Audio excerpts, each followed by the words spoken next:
नमस्कार दोस्तों, मैं प्रिंस हैनी आपका स्वागत करता हूं हमारे चैनल लर्न एंड ग्रो में। आज हम बात करेंगे एक और क्विज की, जिसके अंदर हम थर्मोडायनेमिक्स के कुछ बेसिक क्वेश्चन और आंसर देखेंगे।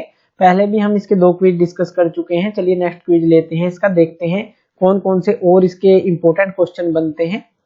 तो सबसे पहला जो क्वेश्चन है, what is reversible and irreversible process, कि जो रिवर्सिबल प्रोसेस है और जो इरिवर्सिबल प्रोसेस होती है ये क्या होती है। चलिए इसको समझते हैं। अब देखिए, मान लीजिए कोई एक प्रोसेस है, कोई भी आप एक प्रोसेस लगा लीजिए कि आप जो है आप यहां से चले और यहां पर पहुंचे, सेकंड पर पहुंचे, और यहां से चलने के लिए आपने डिफरेंट मान लीजिए स्टेजेस का सहारा लिया। यानी कि ये जो पॉइंट हम एरो लगा रहे हैं पॉइंट से, कि ये जो है डिफरेंट आप स्टेजेस के थ्रू गए, यहाँ पे गए और फिर 2 तक आप पहुंचे। अब ये इतनी स्मॉल हो, अगर आप सिस्टम की बात करते हैं कि इतनी छोटी हो कि ये स्टेज जो है और ये स्टेज है, इन दोनों की प्रॉपर्टी सेम हो, बराबर हो, इतनी स्मॉल आपने इसके पार्ट कर लेने हैं एक प्रोसेस के दौरान। कि इतनी स्मॉल स्टेट्स लें कि इनको लगे कि इनके अंदर कोई चेंज आया ही नहीं। अगर ये एक से दूसरी जगह जा रहे हैं या इसके अंदर कोई काम हो रहा है, तो कोई यहां से यहां पहुंचने में कोई भी चेंज आया ही नहीं। तो इस तरह की जो प्रोसेस होती है वो रिवर्सिबल होती है। यानी कि अगर कोई भी सिस्टम पास करता है इस तरह की continuous series of equilibrium states, equilibrium state यानी कि ये जो है इसके साथ इक्विलिब्रियम में है, ये इसके साथ इक्विलिब्रियम में है, यानी कि ये सारी जो है एक तरह से लगाएं कि एक पॉइंट पे लगाएं जो भी प्रॉपर्टी थी, और इस पॉइंट पे लगाएं वो सेम थी। बीच में जितनी भी स्टेट्स आई हैं वो सारी इक्विलिब्रियम स्टेट्स थी, यानी कि जो बराबर था उनके अंदर सब कुछ। तो इस तरह की प्रोसेस को आप उल्टा कर सकते हैं, यानी कि 1 से 2 से और 2 से 1 पे वो आ सकती है। क्यों? क्योंकि ये तो सारी ही इस तरह से चली है कि continuous series of equilibrium states के थ्रू ये चली है, तो ये वापस भी आ सकती है। इस तरह की प्रोसेस को हम रिवर्सिबल प्रोसेस कहते हैं। और इसके बिल्कुल उल्टा होती है इरिवर्सिबल प्रोसेस, यानी कि अगर बीच की जो स्टेजेस हैं वो वेल डिफाइंड ना हो, कोई यहाँ पे प्रॉपर्टी अलग है, टेम्परेचर या प्रेशर या इस तरह से कुछ भी आप लगा लीजिए अलग अलग हो, तो वो इरिवर्सिबल है। यानी कि ये सेम पाथ सेम ट्रेस नहीं करेगी, वो कोई और पाथ ले सकती है। तो वो तो लेकिन है ये इरिवर्सिबल प्रोसेस है कि कंप्लीटली ये ट्रेस नहीं कर सकती। तो इस तरह की इरिवर्सिबल प्रोसेस होती है। तो रिवर्सिबल प्रोसेस क्या है? If system passes through a continuous series of equilibrium states. और इरिवर्सिबल प्रोसेस क्या है? अगर कोई भी जो इंटरमीडिएट स्टेट्स हैं सिस्टम की वो वेल डिफाइंड ना हो, तो या कहें कि इक्विलिब्रियम में वो ना चले, तो इस तरह की जो प्रोसेस होती है वो इरिवर्सिबल प्रोसेस होती है, जिसको हम पूरी तरह से रिवर्स नहीं कर सकते। तो यहाँ पे जो है आप कह सकते हैं कि इन दोनों के बीच में ये डिफरेंस होता है। सेकंड क्वेश्चन आ जाता है, व्हाट इज एंथैल्पी। अब एंथैल्पी को चलिए समझते हैं। एंथैल्पी हमारी होती है, मान लीजिए आपने किसी चीज को, यहाँ पे मान लीजिए वाटर है, अभी ऐसे ही मान लेते हैं, छोटा सा एग्जांपल ले लेते हैं। यहाँ पे वाटर है और यहाँ पे ये वाटर के मॉलिक्यूल्स हैं। आप इनको, ये स्टार्टिंग में यहाँ पे हैं, ये फर्स्ट पोजीशन पे हैं, आप इनको हीट देते हैं। जैसे ही आप इनको हीट देते हैं ये एक्साइट हो जाएंगे, इनकी काइनेटिक एनर्जी इंक्रीज हो जाएगी, और मान लीजिए ये यहाँ पे जो है वेपर में आहिस्ता आहिस्ता कन्वर्ट हो जाएंगे, स्टीम में कन्वर्ट हो जाएंगे, इस तरह से ये मूव करना स्टार्ट कर देंगे। तो फर्स्ट स्टेज पे आपने क्या किया, इसमें जो है हीट को डाला, यानी कि आपने हीट को ऐड किया। हीट ऐड करने से जो वो जिस स्टेज पर पहुंचा वो, यानी कि ये फाइनल जो स्टेज है इसकी, वो किस पर पहुंचा? फाइनल स्टेज पे, जो हम सेकंड स्टेज मान रहे हैं। ये थी इसकी इनिशियल स्टेज। तो इनिशियल स्टेज पे जो है आपने हीट ऐड की, हीट ऐड करने से वो दूसरी स्टेज पे किसी पे पहुंचा, तो ये जो चीज होती है ये एंथैल्पी होती है। यानी कि आप चाहे तो उसमें हीट को ऐड करें या फिर उसमें से रिमूव करें। तो इस तरह से आपने एडिशन या रिमूवल किया उसमें से हीट का या फिर वर्क का, तो वो जो है सब्सटेंस कौन सी स्टेज पर पहुंचा, वो उस चीज की एंथैल्पी आप उसको कह सकते हैं।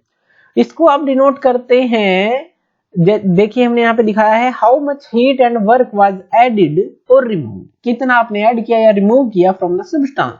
तो उसकी जो स्टेजेस चेंज हुई वो किसके कारण हुई, इस चीज को आप एंथैल्पी बोल देते हैं।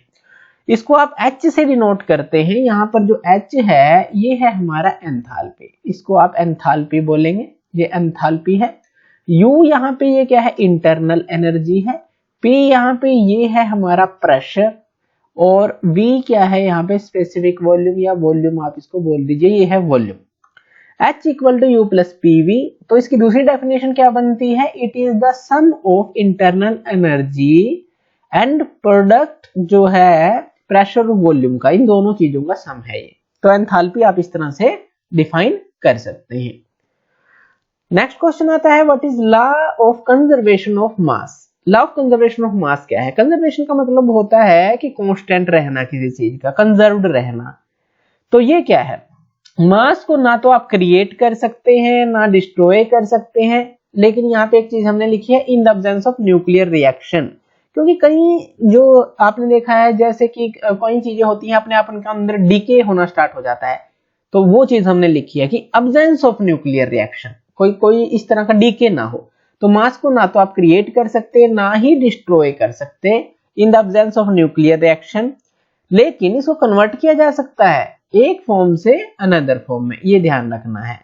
यानी कि एक फॉर्म से अनदर फॉर्म में, जैसे कि यूरेनियम का आप यूज करते हैं न्यूक्लियर रिएक्टर में, उसको एनर्जी में क्रिएट करते हैं, उसको फिर एनर्जी को जो हीट बनती है उसको आप यूज करते हैं। तो इस तरह से ये कहना चाह रहा है कि कन्वर्ट इसको किया जा सकता है, लेकिन बनाया या फिर खत्म इसको प्रॉपर नहीं किया जा सकता, या कहें कि किया नहीं जा सकता, ना हम इसको बना सकते ना ही डिस्ट्रॉय कर सकते। ये है law of conservation of mass. Second आता है जो से नेक्स्ट है, what is law of conservation of momentum. Momentum क्या है? मोमेंटम आप डिनोट करते हैं P से, ये होता है मास इनटू वेलोसिटी, यही होता है, इसका फॉर्मूला हम पहले भी देख चुके हैं। अब ये जो मोमेंटम है, what is the law of conservation of momentum. अब देखिए मोमेंटम क्या चीज है। मान लीजिए कोई चीज जो है ये मोशन में है, एक बॉडी ये है और एक बॉडी ये है, मान लीजिए ये इसका मास m1 है, इसका मास m2 है, और इसकी वेलोसिटी v1 है, इसकी वेलोसिटी v2 है। तो अगर कोई भी एक्सटर्नल फोर्स एक्ट ना करे इनके ऊपर, मान लीजिए मास पर कोई भी एक्सटर्नल फोर्स एक्ट नहीं कर रही इसके ऊपर, मान लीजिए एक ही आप ले लीजिए, उसके ऊपर कोई भी फोर्स एक्ट नहीं कर रही, तो ये जो है बिफोर और आफ्टर, मान लीजिए ये इससे टकराता है और टकराने के बाद कोई एक्सटर्नल फोर्स एक्ट नहीं कर रही, ये मूव करते करते टकरा गए, और उसके बाद जो इनके मोमेंटम में फर्क आया, यानी कि मास इनटू वेलोसिटी के अंदर जो भी फर्क आया, तो वो कंजर्व रहता है।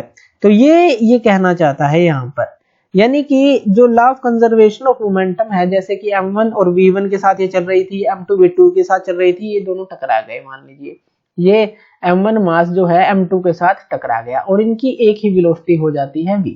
तो v आप मान लें कि फाइनल वेलोसिटी बन जाती है, ये इनिशियल वेलोसिटी थी इसकी इसके साथ, इसके साथ, जब ये टकराए तो v फाइनल वेलोसिटी बन गई। यानी कि अगर आप यहाँ पर लिखें तो ये हमारा बन जाता है m1 v1 प्लस जो m2 v2 है, ये क्या है, बिफोर कोलिजन, ये बिफोर कोलिजन है, यानी कि टकराने से पहले। m1 की स्पीड v1 थी, m2 की स्पीड v2 थी, और टकराने के बाद ये क्या हो जाएंगे, दोनों ही मास जुड़ जाएंगे, m1 प्लस m2 हो जाएगा, और वेलोसिटी इनके साथ जो है एक वेलोसिटी के साथ ये चलेंगे v के साथ। तो law of conservation of momentum ये कहता है कि अगर कोई भी एक्सटर्नल फोर्स एक्ट ना करे सिस्टम पे, तो लीनियर मोमेंटम हमेशा जो है कंजर्व्ड रहेगा मैग्नीट्यूड और डायरेक्शन में। यानी कि इस डायरेक्शन में थे जो इनकी मात्रा थी, जो भी मास, और जब ये जुड़ जाएंगे तो मैग्नीट्यूड और डायरेक्शन में ये जो है कंजर्व रहता है, कांस्टेंट रहता है, बिफोर कोलिजन और आफ्टर कोलिजन आप इस तरह से भी कह सकते हैं। तो ये होता है law of conservation of momentum कि वो चेंज ना हो बिफोर और आफ्टर। नेक्स्ट चलते हैं, what is law of conservation of energy. ये आपने कई बार सुना भी होगा।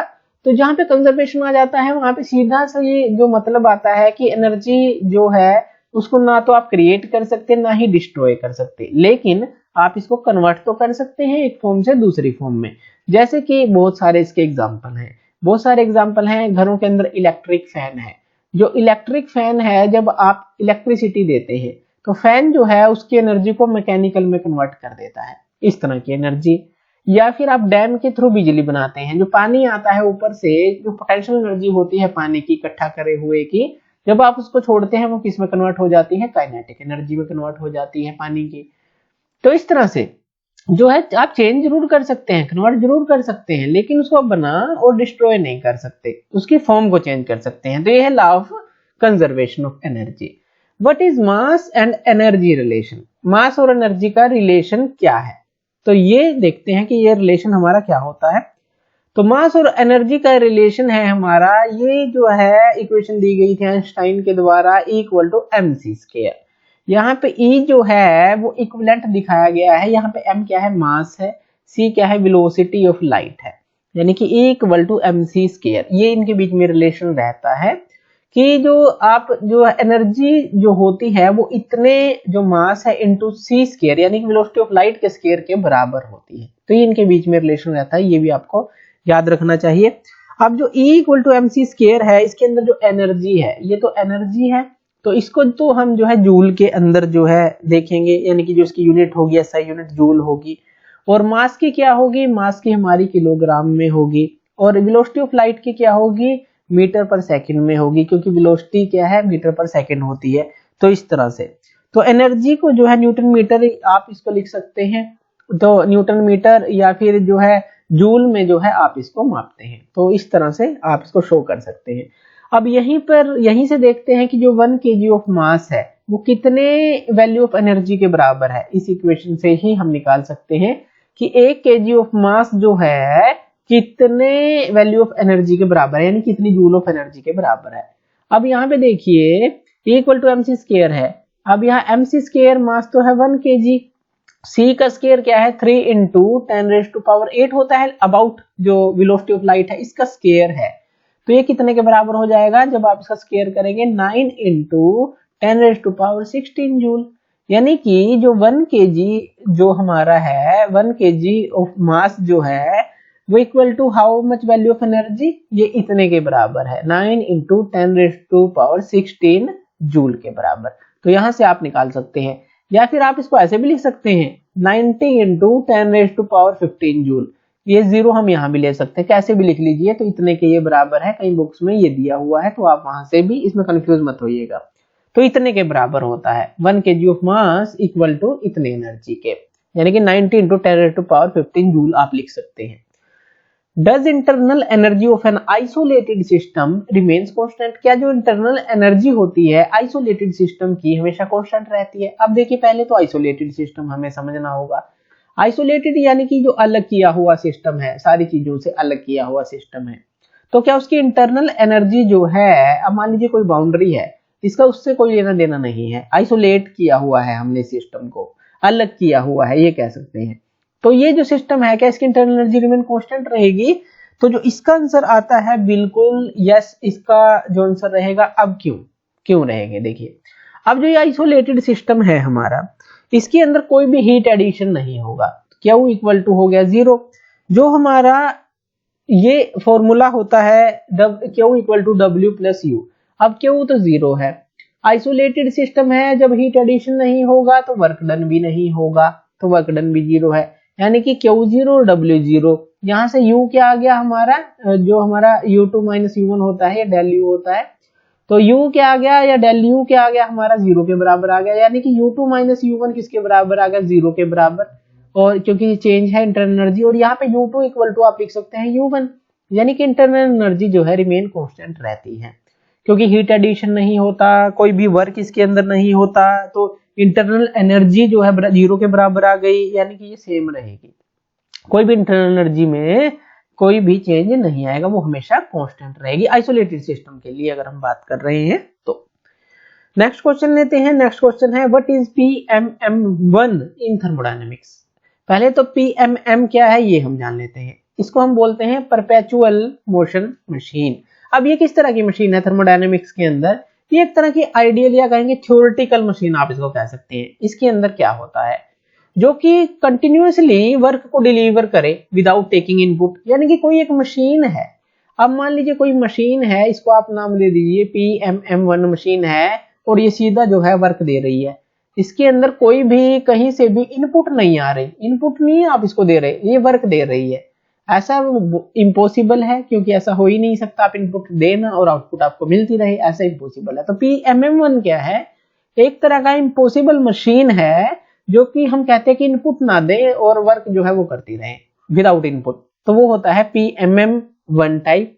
इसी तरह से दूसरा होता है व्हाट इज PMM2। PMM2 क्या है, जो कि हमारी सिर्फ एक रिजर्वायर से कनेक्टेड हो। अब यहाँ पे देखिए हमारी सीधी मशीन थी और सीधा वर्क दे रही थी, लेकिन अगर इस तरह की मशीन हो, ये कहता है कि PMM2 जो है उसको हम एक रिजर्वायर से तो कनेक्ट कर देते हैं। मान लीजिए यहाँ पे हॉट रिजर्वायर है, यहां से ये हीट तो लेगा, तो क्यू ये हीट तो लेगा और ये पूरी हीट को वर्क डन में कन्वर्ट कर दे, यानी कि क्यू को वर्क डन में कन्वर्ट कर दे, वर्क डन हमें यहाँ दे, यानी कि पूरी हीट को वर्क डन में कन्वर्ट कर दे। ओनली वन रिजर्वायर है और convert all heat into work. इस तरह की मशीन भी इम्पॉसिबल है। क्यों? क्योंकि हमें जो है एक जो है सिंक चाहिए ही चाहिए होता है जहां पे हीट को रिजेक्ट किया जा सके, यानी कि यहाँ से Q1 अगर ये लेता है तो Q2 रिजेक्ट होनी चाहिए, तभी तो कोई चीज काम करेगी। तभी उसी के लिए जो है ये प्रिंसिपल जो है बेसिक होता है उसका। ऐसा नहीं है कि सिर्फ एक ही रिजर्वायर हो दूसरा ना हो, तो ये भी एक इम्पॉसिबल तरह की मशीन है कि जितनी हीट ले उतना ही वर्क डन ले ले। दूसरी बात, जो हीट होती है वो हमने पहले ही पढ़ी थी, लो ग्रेड एनर्जी है, पूरी को तो हम वैसे भी वर्क डन में कन्वर्ट नहीं कर सकते, तो सारी चीजें इसमें मैटर करती है। तो ये PMM2 इसको बोला जाता है, जिसके अंदर एक रिजर्वायर हो और ऑल हीट को वर्क में कन्वर्ट कर दे। तो ये भी एक तरह की थ्योरेटिकल ही है। What is free expansion? Free expansion क्या होता है? अब फ्री एक्सपेंशन को आप समझिए, मान लीजिए इसके लिए एक एग्जांपल लेते हैं। एक हमने कंटेनर ले लिया और उसके अंदर एक जो है पार्टीशन कर लिया। ये क्या है? ये पार्टीशन है, यानी कि सॉलिड पार्टीशन आपने कर दिया, इसके बीच में एक दीवार लगा दी। यहाँ पर जो है यहाँ पे गैस है, यहाँ पे ये गैस है और यहाँ पे ऊपर क्या है? इसके अंदर ये वैक्यूम है, ये वैक्यूम है। अब क्या हो, अगर आप क्या करें, यहां से जो है एकदम इसको हटा लें या ओपनिंग दे दें, तो ये जो सारी गैस है इस कंटेनर के अंदर फटाफट से फिल हो जाएगी। सारी गैस फटाफट से सारे के अंदर फिल हो जाएगी। इसको हम फ्री एक्सपेंशन बोलते हैं। अब इसने एक्सपेंड होने के लिए इस यहाँ पे कोई वर्क डन नहीं हुआ, वर्क डन तो जीरो हुआ, और हमने हीट वगैरह भी इसका एडिशन या रिमूवल नहीं किया। तो इस तरह की जो हम कह सकते हैं कि इसके अंदर जो इंटरनल एनर्जी है वो भी चेंज नहीं हुआ, तो no change in internal energy. इस तरह का जो एक्सपेंशन होता है उसको हम फ्री एक्सपेंशन बोलते हैं। तो यानी कि यहाँ पे V वॉल्यूम था, अगर इसका देखें तो यहाँ पे क्या हो जाएगा? V प्लस डेल V हो जाएगा, क्योंकि इसको हटाएंगे तो ये सारे में फैल जाएगी, तो V प्लस डेल V इसका वॉल्यूम हो जाएगा। ये V प्लस डेल V। इस तरह के एक्सपेंशन को हम बोलते हैं फ्री एक्सपेंशन। फ्रीली अपने आप ही हो जाएगा जब आप बाउंड्री को हटाएंगे। तो एग्जांपल क्या है? फिल्ड ए थर्मली इंसुलेटेड कंटेनर होना चाहिए, यानी कि बाहर का कोई प्रभाव ना पड़े उसका हीट वगैरह की, क्यों हमें जरूर रखनी है। तो वो जो है सॉलिड पार्टीशन के साथ अगर हम उसको रखते हैं तो एकदम से हटाते हैं तो फ्रीली एक्सपेंशन हो जाता है। तो इसका एक सिंपल सी टर्म है जो हमने यहाँ समझनी चाहिए कि फ्री एक्सपेंशन है क्या? फ्रीली अपने आप हो, जो वर्क डन ना हो, हीट ना हो, इंटरनल एनर्जी में चेंज ना हो, वो चीज हम कहना चाह रहे हैं। नेक्स्ट क्वेश्चन है, what is reversible constant volume process? Reversible constant volume process क्या होती है? वॉल्यूम जिसके अंदर हमेशा कांस्टेंट रहे बिफोर और आफ्टर एडिशन ऑफ हीट, ये चीज होती है। और इसको हम आइसोकोरिक प्रोसेस भी बोलते हैं। ये दोनों चीजें आपने समझ ली। चलिए इसको समझते हैं, इसका ग्राफ समझते हैं कि ये कैसा है constant volume process. Constant volume process का मतलब है, मान लीजिए आप एक हॉरिजॉन्टल पे ले लेते हैं प्रेशर और यहाँ पे आप ले लेते हैं वॉल्यूम। अब कांस्टेंट वॉल्यूम का अगर आप जो है ग्राफ बनाएं तो वो इस तरह से बनेगा, बिल्कुल एक सीधी लाइन, बिल्कुल एक वर्टिकल लाइन बनेगी। ये 1 ले लीजिए, ये 2 ले लीजिए, इस तरह से तो वर्टिकल लाइन बनेगी। क्यों? वॉल्यूम यहाँ पे है हॉरिजॉन्टल एक्सिस पे, तो कांस्टेंट कब होगी? यानी कि यहाँ पे ये एक सीधी लाइन बने, तो इसको हम कांस्टेंट वॉल्यूम बोलते हैं। यानी कि मान लीजिए एक कंटेनर है और इसके अंदर आप यहाँ पे जो है कोई स्टॉपर लगा दें और यहाँ पे कोई पिस्टन है, अगर वो पिस्टन मूव भी करे, यानी कि यहाँ से वो यहाँ तक मूव करे, तो इतनी ही इसकी वॉल्यूम रहेगी, क्योंकि यहाँ से यहाँ मूव कर सकता है। लेकिन यहाँ जो है हमने इसकी कांस्टेंट एक वॉल्यूम बना दी है कि कांस्टेंट वॉल्यूम रहेगी। हीट एडिशन और हीट जो है जब आप निकालते हैं या ऐड करते हैं कि उसकी वॉल्यूम जो है किसी प्रोसेस की कांस्टेंट रहे, तो इस तरह से आप उसको शो कर सकते हैं। तो volume will remain constant before and after addition of heat. तो आप चाहे निकाल लें चाहे उसमें डाल लें, तो वो चीज जो है वॉल्यूम कांस्टेंट रहनी चाहिए, इस तरह की कोई भी प्रोसेस हो। नेक्स्ट जो है what is reversible constant volume process. यहाँ रिवर्सिबल लगाया गया है, यानी कि ये रिवर्सिबल भी होती हैं, ये अपने पाथ को दोबारा से ट्रेस भी कर सकती हैं। कांस्टेंट प्रेशर प्रोसेस, इसको हम आइसोबारिक प्रोसेस भी बोलते हैं। प्रेशर है, प्रेशर को बार में मापते हैं, तो वो चीज लिया गया है आइसो सेम, बारिक मतलब जो प्रेशर है, आइसोबारिक प्रोसेस भी बोलते हैं, और प्रेशर इसके अंदर कांस्टेंट रहता है ड्यूरिंग द प्रोसेस।